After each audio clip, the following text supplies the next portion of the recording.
میں تو اپنے دوستوں کو کہا کرتا ہوں کہ جب بچوں کو خرچی کے پیسے دیں تو اس وقت ہی ان کو تھوڑے سے زیادہ دیں اور ان کو کہیں کہ یہ کسی اپنے کمزور دوست کو دینا، راستے کے اندر کوئی سائل ہوا تو اس کو دینا، اور وہ بھی ان کی عزت نفس کا خیال رکھتے ہوئے۔ یہ جو نمائش کا جذبہ پیدا ہو گیا اور یہ جو سیلفی کا زمانہ ہے، اور اس نے تو رہی صحیح کسر ہی نکال دی۔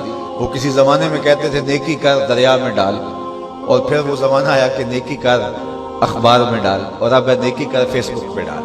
اب تو وہ تقوی، وہ جو للہیت، وہ تو ختم ہوتی چلی جا رہی ہے۔ آج کل وہ اجتماعی شادیوں کا ایک رواج پیدا ہوا۔ ایک دفعہ مجبور ہو کے مجھے کہیں جانا بھی پڑا، تو وہ میرا پہلا اور آخری موقع تھا۔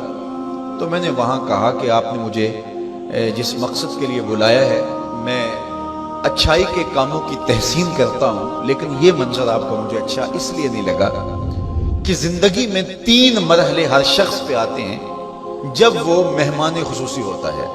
جب وہ پیدا ہوتا ہے، کالا کلوٹا بھی کیوں نہ ہو، سارے اسے دیکھنے آتے ہیں۔ جب وہ عروسی کا جوڑا پہنتا ہے، چاہے مرد ہے چاہے عورت، تو اس وقت بھی سارے لوگوں کی نگاہ کا مرکز ہوتا ہے۔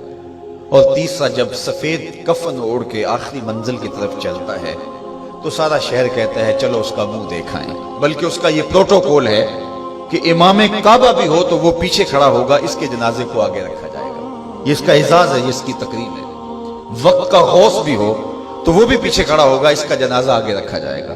یہ اس کا اعزاز ہے۔ تو میں نے کہا یہ 3 موقع ہوتے ہیں کسی کمزور سے کمزور، غریب سے غریب، عاجز سے عاجز شخص کے لیے بھی عزت کے، اور آج آپ نے ان سے یہ موقع بھی چھین لیا کہ اسٹیج کے اوپر مخیر حضرات بیٹھے ہیں، اور ایک قطار میں بیٹیاں بیٹھی اور ایک قطار میں جو ہے وہ دلہے بیٹھے ہیں، اور ان سب کے رشتہ دار سامنے، باراتی 20-20 40-40 لوگ آئے ہوئے ہیں۔ تو ان سب کی غربت کا ہم عملاً مذاق اڑا رہے ہیں۔ آج یہاں میں کسی کے چہرے کے اوپر خوشی نہیں دیکھ رہا۔ اگر مسکراہٹ ہے تو وہ مصنوعی مسکراہٹ ہے۔ کاش کہ ان کے ماں باپ کے گھروں میں جا کر کے تنہائی کے اندر ان کی مدد کرتے، اور یہ بیٹیاں اپنے گھر سے نکلتی اور ماجرا ہوتا۔ اب ان کی غربت کا گواہ آپ نے کتنے لوگوں کو بنایا، اور صرف اپنے اشتہار کے لیے۔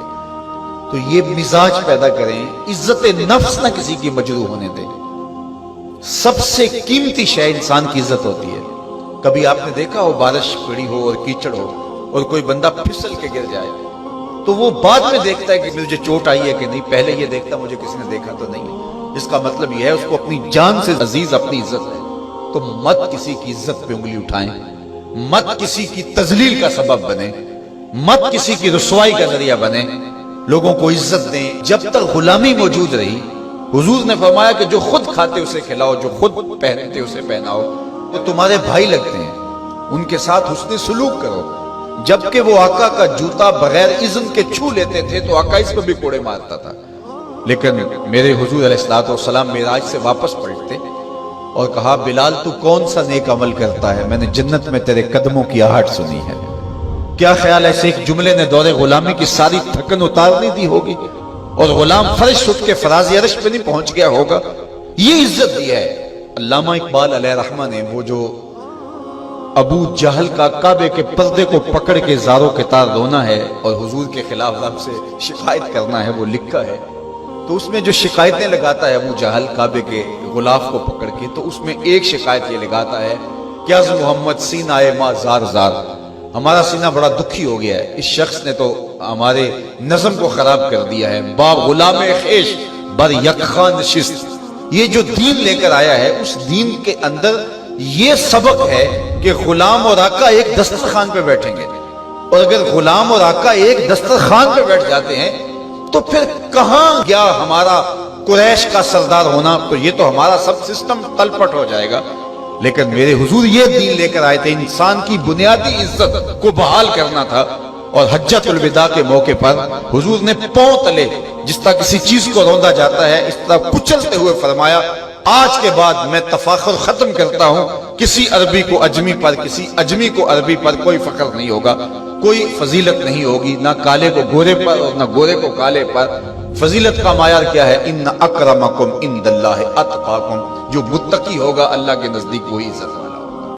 چلو سیکھیں قرآن، چلو سیکھیں قرآن، کیسا ہے اجر سنا، ایک حرف قرآن جو پڑھے، کیسا ہے اجر سنا، ایک حرف قرآن جو پڑھے، ایک نیکی ایسی ملے اس کے جو برابر ہے۔